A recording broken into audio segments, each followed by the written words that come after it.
जिज्ञासुओं मित्रों, बहुत बहुत अभिनंदन है, स्वागत है आप सभी का इस चैनल पर।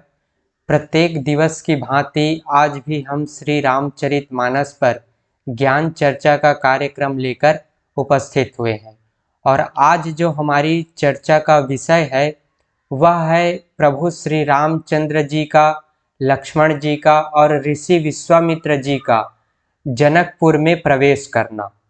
तो जैसा कि हम पिछले व्याख्यानों में श्रवण करते आ रहे हैं कि किस प्रकार प्रभु जो है इस धरती पर अवतार लेकर तरह तरह की लीलाएं कर रहे हैं और जो है वे ऋषि विश्वामित्र के यज्ञ की रक्षा करते हैं, उनके आश्रम में कुछ दिन तक वहां रहते हैं और फिर धनुष यज्ञ की बात को सुनकर दोनों भाई जो है ऋषि विश्वामित्र के साथ चल पड़ते हैं।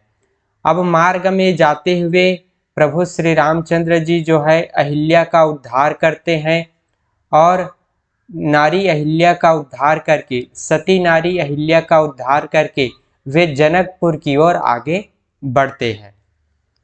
अब प्रभु जो है मार्ग में जाते हुए गंगा जी में स्नान करते हैं। वहां से ब्राह्मणों ने भांति भांति के दान पाए, तब प्रभु ने ऋषियों सहित गंगा जी में स्नान किया। प्रभु श्री रामचंद्र जी गंगा जी में स्नान करते हैं, ब्राह्मणों ने भांति भांति के दान पाए, फिर मुनि वृंद के साथ वे प्रसन्न होकर चले और शीघ्र ही जनकपुर के निकट पहुंच गए। प्रभु श्री रामचंद्र जी, लक्ष्मण जी और ऋषि विश्वामित्र जी गंगा जी में स्नान करके, मार्ग में गंगा जी में स्नान करके जो है जनकपुर के निकट पहुंच गए। अब प्रभु श्री रामचंद्र जी जब जनकपुर के निकट पहुंचते हैं तब वो देखते हैं कि श्री राम जी ने जब जनकपुर की शोभा देखी तब वे छोटे भाई लक्ष्मण सहित अत्यंत हर्षित हुए। जब जनकपुर की शोभा को देखते हैं, कितना भव्य और सुंदर सजा हुआ है जनकपुर, अत्यंत ही शोभा है जनकपुर की। जहाँ राजा जनक राज करते हो वहाँ की शोभा का वर्णन ही कैसे किया जा सकता है। तो इस प्रकार अत्यंत जनकपुर की शोभा प्रभु श्री रामचंद्र जी देखते हैं, लक्ष्मण जी देखते हैं और उनकी शोभा को देखकर मन उनका मुग्ध हो जाता है, मन उनका प्रसन्न हो जाता है। वहाँ अनेक प्रकार की शोभा देखी, वहाँ अनेकों बावलियाँ हैं, कुएं, नदी, तालाब हैं जिनमें अमृत के समान जल है। वहाँ की जो बावड़ियाँ हैं, कुएं हैं, नदी है, तालाब है, उनमें जो है अमृत के समान जल भरा हुआ है। मणियों की सीढ़ियाँ बनी हुई है, जो सीढ़ी बनी हुई है तालाबों में वो मणियों की बनी हुई है।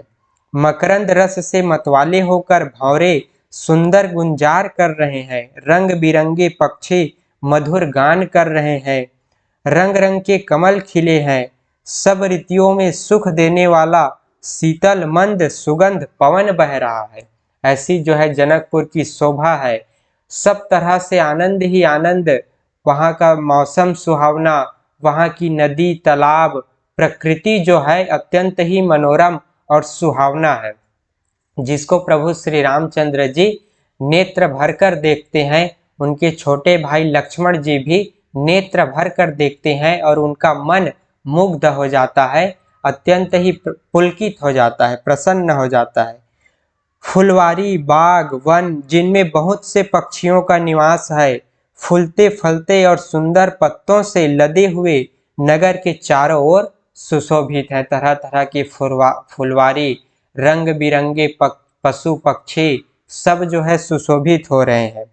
नगर की सुंदरता कहीं नहीं जा सकती, मन जहाँ जाता है वहीं लुभ जाता है।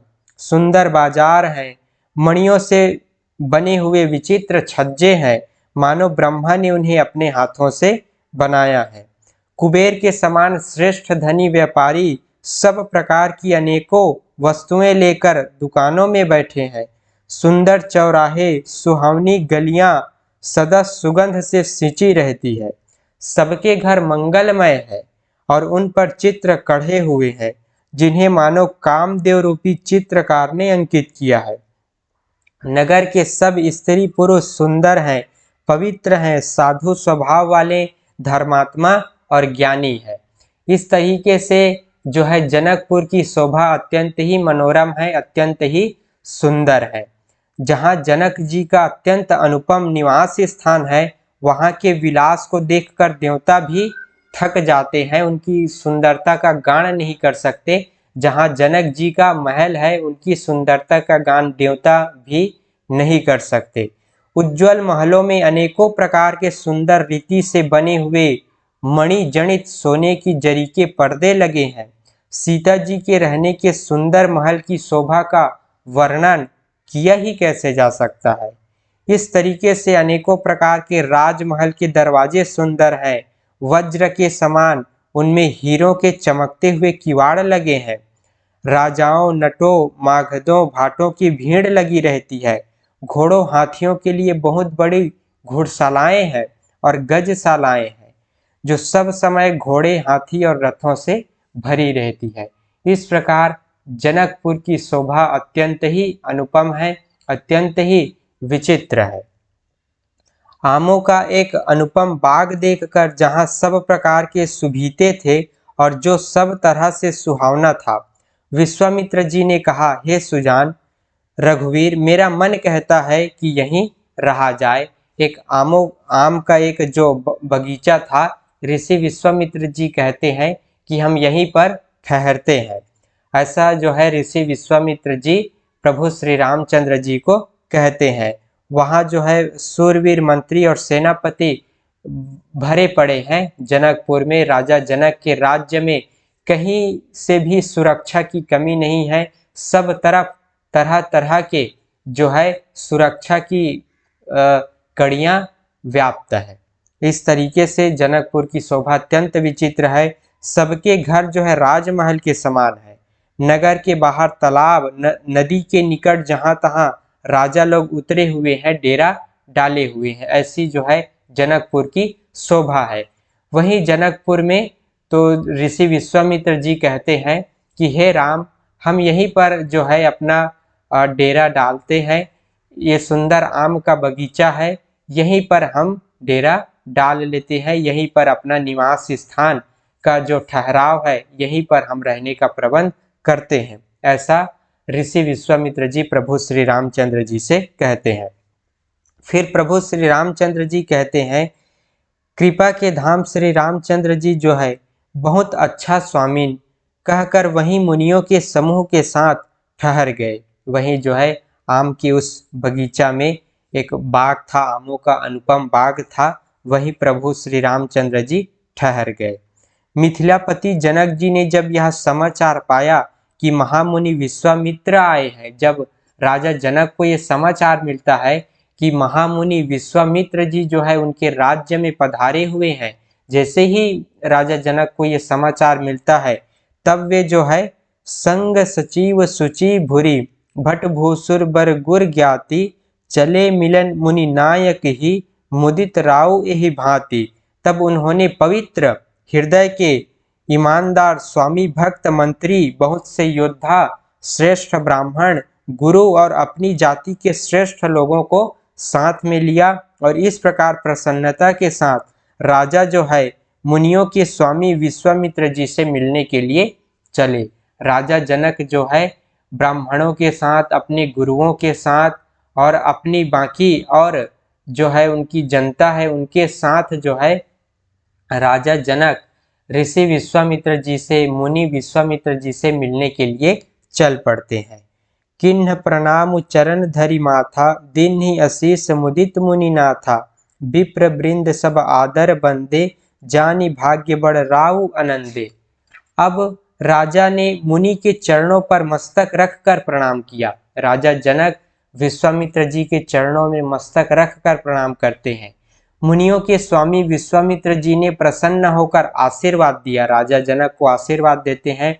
फिर सारी ब्राह्मण मंडली को आदर सहित प्रणाम किया, ब्राह्मणों की मंडली को प्रणाम करते हैं और अपना बड़ा भाग्य जानकर राजा जो है आनंदित होते हैं। राजा जनक अत्यंत ही आनंदित होते हैं।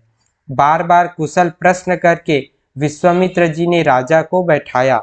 उसी समय दोनों भाई आ पहुंचे जो फुलवाड़ी देखने गए थे। उसी समय प्रभु श्री रामचंद्र जी भी आ जाते हैं जहां राजा जनक हैं और जहाँ विश्वामित्र जी हैं वही उसी स्थान पर प्रभु श्री रामचंद्र जी और उनके भाई लक्ष्मण जी भी आ जाते हैं, जो फुलवारी देखने गए थे, टहल रहे थे, घूम रहे थे। अब जो है जैसे ही प्रभु श्री रामचंद्र जी आते हैं, सुकुमार किशोर अवस्था वाले श्याम और गौर वर्ण के दोनों कुमार, नेत्रों को सुख देने वाले और सारे विश्व के चित्त को चुराने वाले हैं।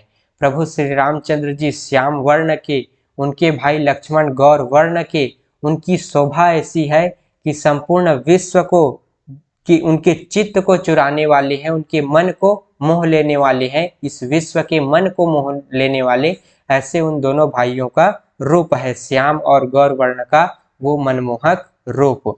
जब रघुनाथ जी आए तब सभी उठकर खड़े हो गए। विश्वामित्र जी ने उनको अपने पास बैठा लिया, प्रभु श्री रामचंद्र जी को अपने पास बैठाया। दोनों भाइयों को देखकर सभी सुखी हुए, सबके नेत्रों में जल भर आया और शरीर रोमांचित हो उठे। राम जी की मधुर मनोहर मूर्ति को देखकर राजा जनक विशेष रूप से देह की सुधि भूल गए। जब प्रभु श्री रामचंद्र जी की शोभा को, उस श्याम शरीर को जब राजा जनक देखते हैं तो अपनी देह की सुधि भूल जाते हैं, विदेह हो जाते हैं। उनका एक नाम विदेह है, राजा जनक का एक तो नाम विदेह है, और जब प्रभु श्री रामचंद्र जी की वो मनमोहक छवि को देखते हैं तो वास्तविक में उनका नाम जो है चरितार्थ हो जाता है। वास्तविक में नाम से तो वो है ही विदेह, जब प्रभु श्री रामचंद्र जी को देखते हैं तो वो अपने नाम को भी चरितार्थ करते हैं, विदेह हो जाते हैं, इस देह की सुधि को राजा जनक भूल जाते हैं। मन को प्रेम में मग्न जान राजा जनक ने विवेक का आश्रय लेकर धीरज धारण किया और मुनि के चरणों में सिर नवाकर प्रेम भरी गंभीर वाणी से कहा। ऋषि विश्वामित्र जी के चरणों में सिर नवाकर राजा जनक कहते हैं कि कहु नाथ सुंदर दो बालक, मुनिकुल तिलक की कृप कुल पालक, ब्रह्म जो निगम नेति कही गावा, उभय बेश धरि की सोई आवा। हे नाथ, कहिए ये दोनों सुंदर बालक मुनिकुल के आभूषण है या किसी राजवंश के पालक हैं? राजा जनक पूछते हैं विश्वामित्र जी को कि ये जो बालक हैं ये मुनिकुल के हैं या कोई राजवंश के पालक हैं, कोई क्षत्रिय हैं, राजवंशी हैं, ये मुझे बताओ। ऐसा राजा जनक ऋषि विश्वामित्र जी से पूछते हैं। अथवा जिसका वेदों ने नेति कहकर गान किया है, कहीं वह ब्रह्म तो युगल रूप धरकर नहीं आया? जिसको वेदों ने नेति कहकर, अर्थात यह भी नहीं वह भी नहीं, क्योंकि परमात्मा तो न ये है न वो है, वो तो इन सबसे परे हैं, इसलिए हमारे वेदों ने उस परमात्मा को नेति कहकर पुकारा है। नेति अर्थात न तो यह न तो वह, कुछ भी नहीं है, इन सब से जो परे है वही परमात्मा है, वही ब्रह्म है। तो राजा जनक कहते हैं वेदों ने जिनका नेति नेति कहकर गान किया है, अर्थात उस परमात्मा को, उस ब्रह्म को इंगित किया है, उस ब्रह्म के उस स्वरूप को नेति कहकर जो वेदों ने गान किया है, कहीं वह नेति कहने वाले, कहीं ये वो ब्रह्म तो नहीं है, कहीं ये परमात्मा तो नहीं है, मुझे बताओ कि ये दोनों बालक कौन है? ऐसा राजा जनक ऋषि विश्वामित्र जी से प्रश्न करते हैं, पूछते हैं। मेरा मन जो स्वभाव से ही वैराग्य रूप बना हुआ है, इन्हें देखकर इस तरह मुग्ध हो रहा है जैसे चंद्रमा को देखकर चकोर मुग्ध हो जाता है, वैसा ही मेरा मन तो वैराग्य से ही भरा पड़ा है, लेकिन इनको देखकर मुझे ऐसा लग रहा है जैसे मेरा मन इन पर आसक्त हो गया है, इन पर मेरा मन, इन्होंने मेरा मन को मोह लिया, ऐसा मेरा मन आज ऐसा हो रहा है। ऐसा राजा जनक विश्वामित्र जी को कहते हैं। इसलिए हे प्रभु, आपसे सत्य भाव से पूछता हूँ, हे नाथ बताइए, छिपाव न कीजिए, ये दोनों बालक कौन हैं, मुझे बताइए। इनको देखते ही अत्यंत प्रेम के वश होकर मेरे मन ने जबरदस्ती ब्रह्म सुख को त्याग दिया है। मुनि ने हंसकर कहा, हे राजन, आपने ठीक ही कहा, आपका वचन मिथ्या नहीं हो सकता। जगत में जहाँ तक जितने भी प्राणी हैं, ये सभी को प्रिय है। ये प्रिय सब ही जहाँ लगी प्राणी, मन मुस्काहि राम सुनि बानी। रघुकुल मणि दशरथ के जाए, ममिहित लागी नरेश पठाए। जब राजा जनक पूछते हैं कि ये दोनों बालक कौन है, तब अंत में विश्वामित्र जी बताते हुए कहते हैं, हे राजन, आपने सही कहा। आपने जो इनका वर्णन किया कि वेदों ने जिसका नेति कहकर गान किया, आपने इनको राजवंशी बताया, आपका कहना सत्य है। आप जो ये कह रहे हैं कि इनको देखकर मेरा मन मोहित हो गया है, मुग्ध हो गया है, आपका ये कहना बिल्कुल यथार्थ है, बिल्कुल सत्य है। क्योंकि इन दोनों भाइयों का रूप ही ऐसा है कि इनको देखकर आप तो क्या सारे देवता मोहित हो जाएं, समस्त ब्रह्मांड के प्राणी मोहित हो जाएं, ऐसी इनकी सुंदर छवि है। तो अब ऋषि विश्वामित्र जी बताते हैं कि जगत में जहां तक जितने भी प्राणी हैं, ये सभी को प्रिय है। सब जो है इनसे प्रेम करते हैं, ये सबको प्रिय है। मुनि की वाणी सुनकर श्री राम जी मन ही मन मुस्कुराते हैं। प्रभु श्री रामचंद्र जी खड़े हुए हैं, दोनों भाई जो है अपने भाई लक्ष्मण के साथ खड़े हुए हैं। जब विश्वामित्र जी बताना प्रारंभ करते हैं राजा जनक को, तो प्रभु श्री रामचंद्र जी मुस्कुराते हैं कि कहीं ये भेद न खुल जाए, मैं जो है अवतार लिया हूँ, इस ये भेद प्रकट न हो जाए, ऐसा प्रभु श्री रामचंद्र जी जो है मुस्कुराते हैं। हंसकर मानो संकेत करते हैं कि रहस्य खोलिए नहीं। तब मुनि ने कहा, ये रघुकुल मणि महाराज दशरथ के पुत्र हैं, मेरे हित के लिए राजा ने इन्हें मेरे साथ भेजा है। मेरे हित के लिए राजा ने इन्हें मेरे साथ भेजा है, और ये रघुकुल मणि दशरथ जी के पुत्र हैं, ऐसा जो है विश्वामित्र जी राजा जनक को बताते हैं। राम लखन दो बंधु बर, रूपशील बल धाम, मम मख राख्यो सब साखी जगु, जीते असुर संग्राम। ये राम और लक्ष्मण दोनों श्रेष्ठ भाई, रूप, शील और बल के धाम है। सारा जगत साक्षी है कि इन्होंने युद्ध में असुरों को जीतकर मेरे यज्ञ की रक्षा की है। इन्होंने युद्ध में असुरों को जीता है और मेरे यज्ञ की रक्षा की है, ऐसा जो है विश्वामित्र जी बताते हैं। राजा ने कहा, हे मुनि, आपके चरणों के दर्शन कर मैं अपना पुण्य प्रभाव कह नहीं सकता। ये सुंदर श्याम और गौर वर्ण के दोनों भाई आनंद को भी आनंद देने वाले हैं। इनकी आपस की प्रीति बड़ी पवित्र और सुहावनी है, वह मन को बहुत भाती है, पर वाणी से कही नहीं जा सकती। ऐसी इन दोनों भाइयों की आपस में प्रीति है। दोनों भाई आपस में ऐसा प्रेम करते हैं। श्री रामचंद्र जी और लक्ष्मण जी के बीच में ऐसा प्रेम है जिनके प्रेम का वर्णन इन मुख से नहीं किया जा सकता। जनक जी आनंदित होकर कहते हैं, हे नाथ, सुनिए, ब्रह्मा और जीव की तरह इनमें स्वाभाविक प्रेम है। ब्रह्म अर्थात वो परमात्मा, और जीव, ब्रह्मा और जीव के बीच जैसा प्रेम होता है, वैसा ही प्रेम इन दोनों भाइयों के बीच में है। इस तरह से राजा जनक जो है प्रभु श्री रामचंद्र जी की प्रशंसा करते हैं। उनको देखकर उनका मन मुग्ध हो जाता है, और ऋषि विश्वामित्र जी बतलाते हैं कि ये दोनों भाई रघुकुल मणि राजा दशरथ के पुत्र हैं। इन्होंने मेरे यज्ञ की रक्षा की है, असुरों को युद्ध में पराजित किया है, और राजा ने इन दोनों भाइयों को मेरे साथ भेजा हुआ है। तो इस तरह से राजा जनक को बतलाते हैं। और फिर जो है राजा जनक जो है बार बार प्रभु को देखते हैं, दृष्टि वहां से हटना ही नहीं चाहती। प्रेम से शरीर पुलकित हो रहा है और हृदय में बड़ा उत्साह है राजा जनक का। फिर जो है मुनि की प्रशंसा करके और उनके चरणों में सिर नवाकर राजा जो है उन्हें नगर में लिवा चले। राजा जनक जो है ऋषि विश्वामित्र जी और दोनों भाइयों को, प्रभु श्री रामचंद्र जी को और लक्ष्मण जी को, वहां से जहां उन लोग ठहरे हुए थे उस स्थान से राजा जनक अपने नगर की ओर लिवाकर चलते हैं। अपनी नगर में उन दोनों को सुंदर तरीके से आदर सत्कार के साथ उनको अपने नगर में प्रवेश करवाते हैं, नगर के अंदर लाते हैं।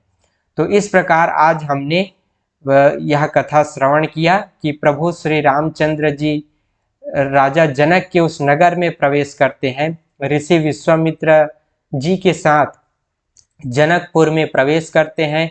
वहाँ की सुंदरता इतनी भव्य है कि जिनका वर्णन नहीं किया जा सकता। प्रभु श्री रामचंद्र जी वहाँ की सुंदरता को देखकर उनका मन मोहित हो जाता है, उनका मन मुग्ध हो जाता है।